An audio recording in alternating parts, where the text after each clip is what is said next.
የኦሮሚያ ብሔራዊ ክልላዊ መንግስት የህዝቡን ሰላምና ደህንነት ለማረጋገጥ ብዙ ስራዎችን ሲሰራ ቆይቷል። እንደሚታወቀው ባለፉት 6-7 አመታት በኦሮሚያ ብሔራዊ ክልላዊ መንግስት በኦሮሚያ ክልል በተከሰተው የጸጥታ ችግር ለመፍታት ብዙ ጥረቶች ተደርጓል። አንደኛ በተሳሳተ መልኩ የሸኔን ሽብርተኛ ቡድን የተቀላቀሉ ወጣቶች ወደ ሰላማዊ መንገድ እንዲመለሱ በአበገዳዎች፣ በአገር ሽማግሌዎች፣ በአደሲንቄዎች የሰላም ጥሪ ሲደረግ ቆይቷል። ማህበረሰቡም ሰላም እንሻለን፣ ልማት እንሻለን፣ ልማታችን አታደናቅፉ፣ ሰላማችንን አትበጥብጡ በሚል በተለያየ መልኩ ለዚህ ሽብርተኛ ቡድን ጥሪ ሲያስተላልፍ ነበር።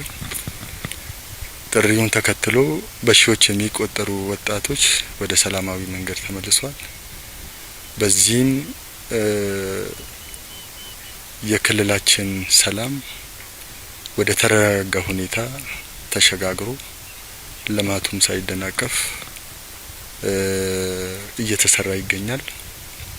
ይሁን እንጂ አልፎ አልፎ በአንዳንድ ዞኖች ሽብርተኛው ቡድን በንጹሃን ላይ ያነጣጠረ በህዝብ አገልግሎት ላይ ያነጣጠረ የጭካኔ በትሩን ሲሰነዝር ይታያል። ሰሞኑንም ግንቦት 23 2018 በአርሲ ዞን አሰኮ ወረዳ በለተጨፌ በሚለው ቀበሌ 7ኛ ዙር ጠቅላላ ሀገራዊ ምርጫውን ለማደናቀፍ ከታሪካዊ ጠላቶቻችን ተልዕኮ ወስዶ ስምሪቱን ሰጥቶ ተንቀሳቅሶ ነበር። ነገር ግን ህዝባችን ለሀገር አንድነት፣ ለሀገር ቀጣይነት፣ ለሀገር ሉዓላዊነት፣ ለስርዓት ቀጣይነት እንዲሁም በምርጫ ብቻ መንግስት የሀገር መንግስቱን ስልጣን መቆጣጠር የሚቻለው በምርጫ ብቻ በሰላማዊ ትግል ብቻ ነው በሚል አኳኋን በሚሊዮኖች ወጥቶ እንደተመዘገበ ሁሉ በሚሊዮኖች ወጥቶ ድምጹን ሰጥቶ ሀገርን ያሻግራል፣ ሰላሜንም ያረጋግጥልኛል የሚለውን ፓርቲ መርጧል። በዚህ የተደናገጠው ይሄ የፈሪ ስብስብ በአሰኮ ወረዳ ላይ ጥቃት ፈጽሟል። በጥቃቱም የንጹሃን ዜጎቻችን ህይወት አልፏል። ይሄን ብቻም ሳይሆን በቤተ ክርስቲያን ላይ ያነጣጠረ ጥቃትን ፈጽሟል።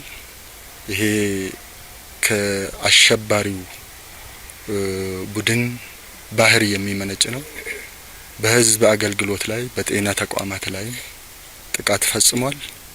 ነገር ግን የኦሮሚያ ብሔራዊ ክልላዊ መንግስት የጸጥታ ኃይሎች አስፈላጊውን ዋጋ ከፍሎ የሚቀድመው የሰው ህይወት ስለሆነ የሰው ህይወት ለመታደግ የኦሮሚያ ብሔራዊ ክልላዊ መንግስት የጸጥታ ተቋማትን እንዲሁም የፌዴራልም ሆኖ ህዝቡን የማረጋጋት መልሶ የማቋቋም ስራዎች እየተሰሩ ይገኛሉ።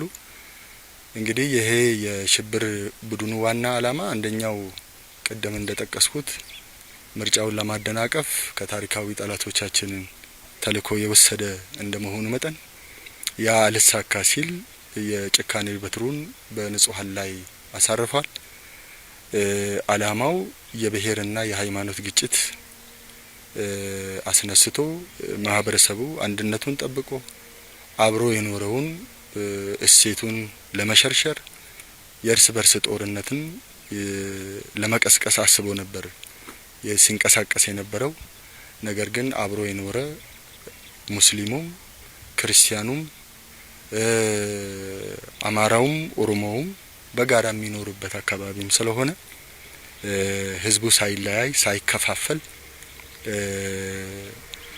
የጠላትን ተልዕኮ ማክሸፍ ተችሏል ማለት ነው። ከዚህ የከፋ ጉዳት ይደርስ ነበረ። ማህበረሰቡን መስዋዕትነት ከፍሏል። መንግስትም መስዋዕትነት ከፍሎ ቀበሌውን የመቆጣጠር ስራ ተሰርቷል።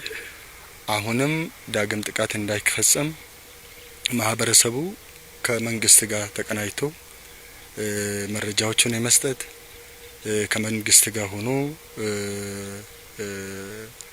ጠላቶችን የመመከት ኃላፊነቱን አጠናክሮ እንዲሰራ ጥሪያችንን እናስተላልፋለን።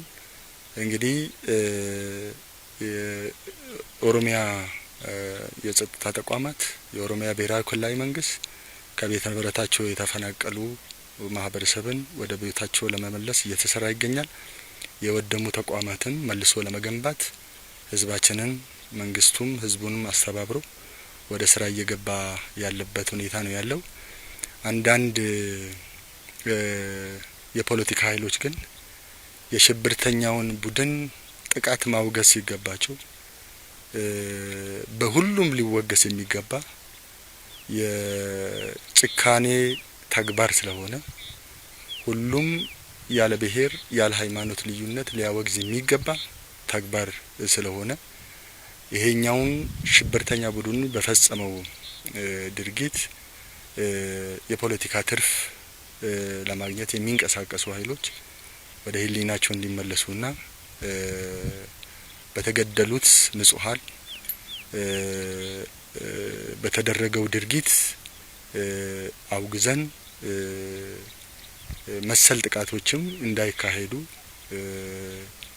እንዳይፈጸሙም ከመንግስቱ ጎን ሆነው መስራት የሚጠበቅብናል ማለት ነው። ስለዚህ የብሔርን መልክ የሃይማኖትን መልክ የሚሰጠው ሳይሆን የሽብርተኛ ቡድኖች ድርጊት ስለሆነ በዚህ መልኩ ነው እያንዳንዱ ኢትዮጵያውያን ልንረዳ የሚገባው ስለሆነ ድርጊቱም የሚኮነን የሚወገዝ የጨካኞች ተግባር መሆኑን ልንገልጽ እንወዳለን።